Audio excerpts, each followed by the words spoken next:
Hi there, we're going to look at the basic direct instruction strategy for procedural knowledge, which is designed for the introduction of new strategies and for practice and application.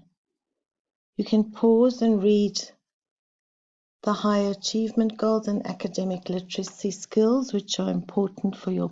So research is clear that teachers who spend more time demonstrating and explaining procedures, modeling, scaffolding, those skills are more effective than teachers who spend less time doing so.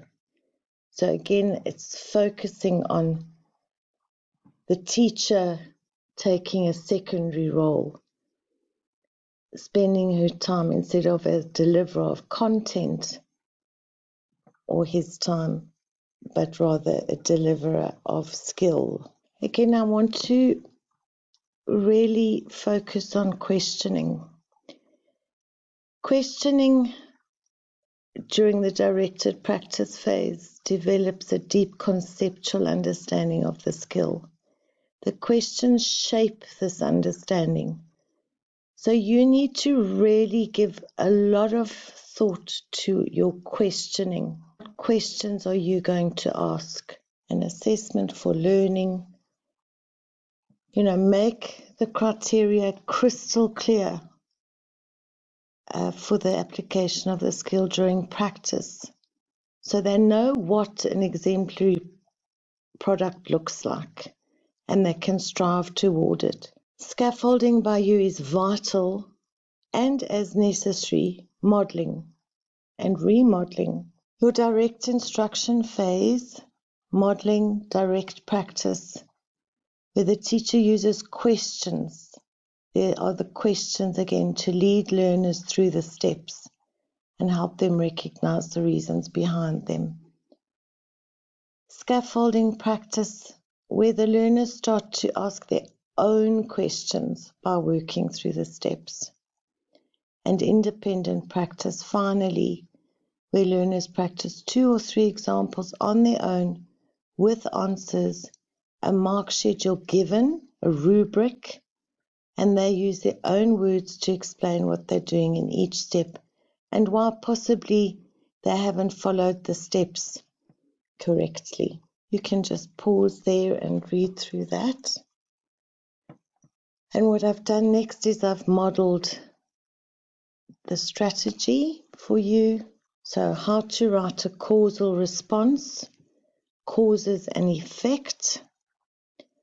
And as you know, you teach a strategy using words, and gradually, as the strategy becomes automatic, it becomes a skill. Here's my word: consciousness, causal, the relation of cause to effect, contingent, that's very important because in the causal responses, there are incidental or unforeseen events that happen that can cause an event. And then I've just put down the Untersmenschen, just because I use it in the essay. And then I put in the instruction words for causation questions, so that the students can start to see those are the type of instruction words that will require a causation or causal response. Okay, so let's look at why. So we need reasons in order of importance. There was an occurrence called Kristallnacht or Night of Broken Glass occur? Why did it occur on the dates of the 9th and 10th of November 1938? And I remind the students here to read the question posed carefully, because an irrelevant response, no matter how well written, is not going to get you marks at all. Then I suggest and talk through the questions I'm going to ask. And I'm going to give a timeline, and I'm going to mark off the 9th and 10th of November because I know that. And on that night, those 2 nights, actually, an event occurred called Kristallnacht. So my question is, what has changed and what has remained the same? What has continued? What conditions exist? So we look at anti-Semitism, which essentially existed for centuries and was magnified by the Nazis. And there you can see I've put in that as a continuity. So on the 9th and 10th of November 1938, anti-Semitism had existed for centuries before that. It had magnified during that period of time from 1933, but it wasn't new. Then we look at laws that were passed, starting with the Civil Service Law in 1933 in April, the overcrowding of schools and universities law in April of 1933, which basically had non-Aryan children removed from classrooms. And we look at that, and that's also a continuity. It's there. It's been there. So again, what changed? What is the contingent aspect? What happened to make the German people, the Nazi Party, act so, violently against the Jews in November? These conditions laid the framework, the backdrop, but a new or different factor came into play, which would have been the spark. And so we look at that. What was different at that moment in time? What had changed? What alternative existed? What provided an opportunity that did not exist before for the Nazis to act? What was added to the existing conditions that increased the chances of Kristallnacht? And it was the assassination of a diplomat in Paris, a Nazi diplomat in Paris called Ernst vom Rath. Okay, so then I'm going to encourage the students to use a guided note like this. The fishbone guided note is quite good for causes and effect, and to write down a plan, because when you're writing an essay, you really need to have your, info at hand. And so in this process, I'll ask them to recall, retrieve information. Maybe I'll give it to them as a task to fill in, but they must have their plan ready. And again, we look at that contingency, the contingent factor. And then I give them an example, an exemplar. But the exemplar is neither exhaustive nor exclusive. So in other words, for something like history, it's a possible answer, a possible response. It doesn't have an exact response.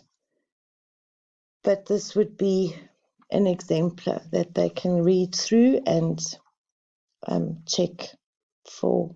And then we've got the introduction, and I actually have given them some ways of opening up that introduction. So I've taken it is credible, then from column B to suggest that the following factors, namely, now remember our diamond shape is, this issue made the Kristallnacht unavoidable. And we decided that was the assassination of vom Rath.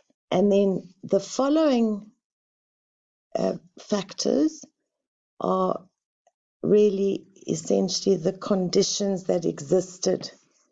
So there we had said the magnified growth of anti-Semitic sentiment from 1933, as well as the fact that Jews were slowly and methodically stripped of their legal status, as reasons for Kristallnacht. Then I'm going to say to them, now you must explicitly write which is the most important, and end off your introduction by referring directly to the question. So the most compelling, so you can see I've used that from column D, the most compelling of these factors was the assassination of Omrath.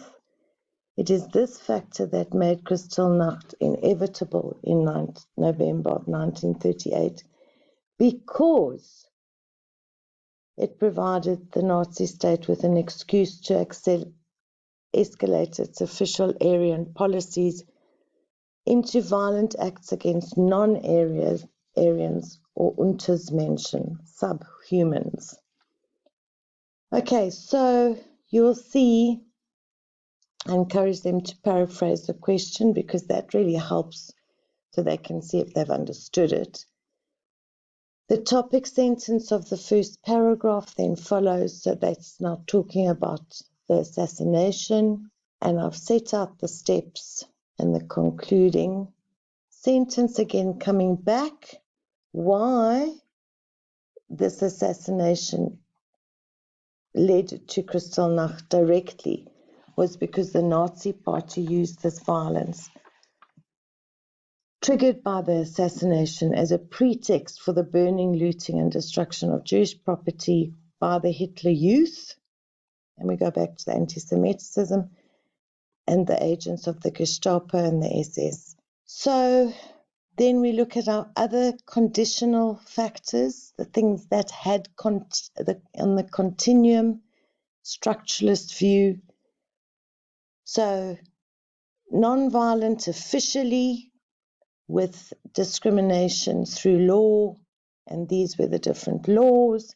And as the Jews were no longer German because of the Nuremberg laws, their citizenship had been stripped from them. They were basically defenseless, vulnerable to violence. And the anti-Semitism I put in there, and the feelings provided for the escalation of prosecution from unofficial to the officially sanctioned Kristallnacht, which eventually led to the final solution. And then we have a concluding paragraph. And here again, I give them leads or phrases to use that lead into their paragraphs.